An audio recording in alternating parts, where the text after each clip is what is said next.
Olá, eu sou Caio Pimenta e esse é mais um videocast do Cine7.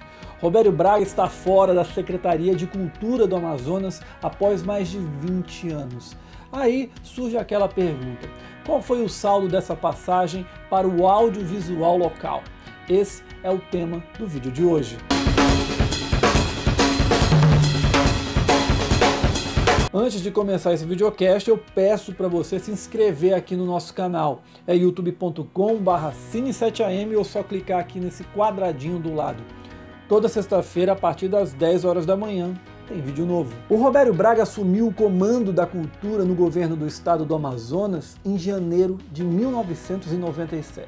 Agora eu te faço um desafio. Você lembra como é que era o mundo do cinema naquela época? Em janeiro de 97, Jerry Maguire era o líder das bilheterias norte-americanas. Já o Paciente Inglês se preparava para dominar o Oscar daquele ano. O Leonardo DiCaprio era apenas o galanzinho do momento com o sucesso de Romeu e Julieta. O mestre Stanley Kubrick rodava o que vinha a ser o último filme da carreira dele, De Olhos Bem Fechados. Os cinemas do centro de Manaus ainda existiam, e este que vos fala mal sabia que ia ter um site de cinema. De lá para cá, o Robério Braga se tornou uma espécie de Highlander da política do Amazonas. Passou Amazonino, Braga, Melo, Omar e ele foi continuando lá no cargo dele.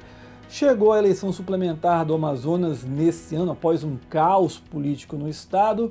O amazonino ganha, amazonino que colocou o Robério lá no poder, o amazonino que é amigão do peito do Robério e anuncia de maneira surpreendente o Denilson Novo como novo secretário de Cultura do Amazonas. Terminada essa era Robério Braga, fica a pergunta que eu fiz lá no começo do vídeo: qual é o balanço dessa gestão? Se eu quisesse fazer um vídeo populista, eu detonaria o Robério Braga aqui facilmente.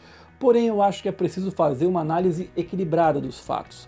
O Robério, na minha visão pelo menos, para o audiovisual, teve muitos pontos positivos, mas também deslizes severos. Pelo lado positivo, eu considero 3 aspectos. O primeiro foi que o Robério conseguiu, dentro da máquina governamental, dar um destaque ao setor da cultura. Quando ele chegou ao poder, em 1997, o setor cultural dividia espaço na mesma pasta com o turismo e a educação.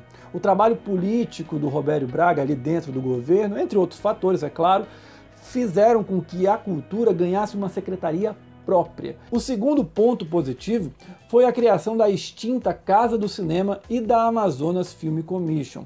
Esses 2 órgãos, problemas à parte, é verdade, eles serviram muito como suporte, como apoio à produção local nos anos 2000. O terceiro aspecto positivo, é claro, foi a criação do Amazonas Film Festival. Muita gente boa que hoje faz cinema aqui em Manaus começou a carreira ali com as suas primeiras produções, tentando se inscrever, tentando participar do festival. Além do que, o evento trouxe muitos bons filmes e grandes estrelas do cinema mundial e brasileiro aqui para a cidade de Manaus. Agora, é claro que a gestão do Robério Braga também teve muitas coisas negativas em relação ao audiovisual. Eu cito 3 delas. A primeira é a cultura do espetáculo que envolvia o Amazonas Film Festival. Muitas estrelas irrelevantes, até o RBD teve aqui, festas gigantescas, um luxo absurdo que contrastava com a pobreza muitas vezes vista aqui em Manaus.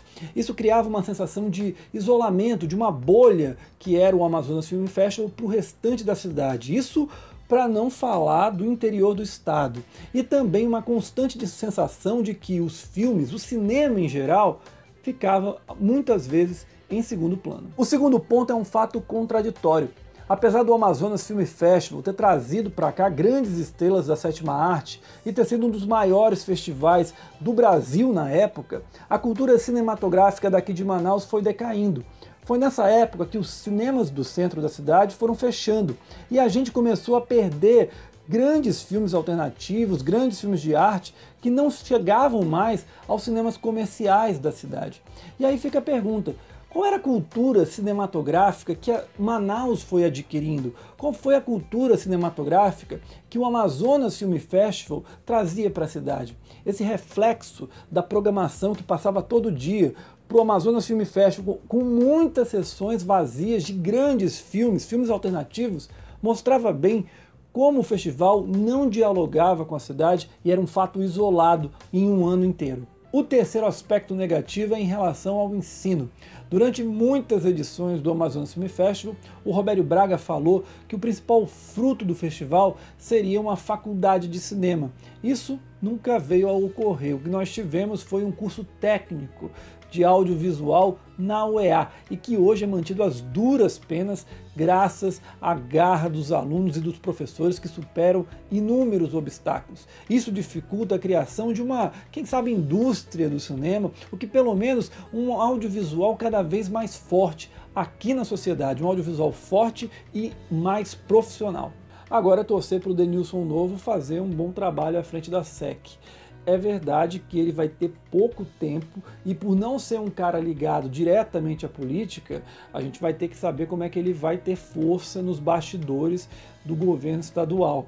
Mas pela recepção que ele teve da classe artística, que está muito feliz, tudo bem, muito pela saída do Robério, mas também pela chegada de um cara antenado com coisas novas, de um cara que tem produzido bastante na cena independente do estado e é guitarrista de uma das maiores bandas daqui, a Tucumanos. A gente espera que ventos novos cheguem para a cultura aqui do Amazonas. Esse foi mais um videocast do Cine7. Eu peço novamente para você se inscrever no nosso canal, é youtube.com/cine7am, é só clicar aqui nesse quadradinho do lado.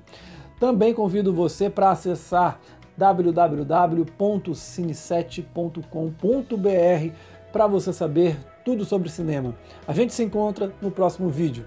Tchau!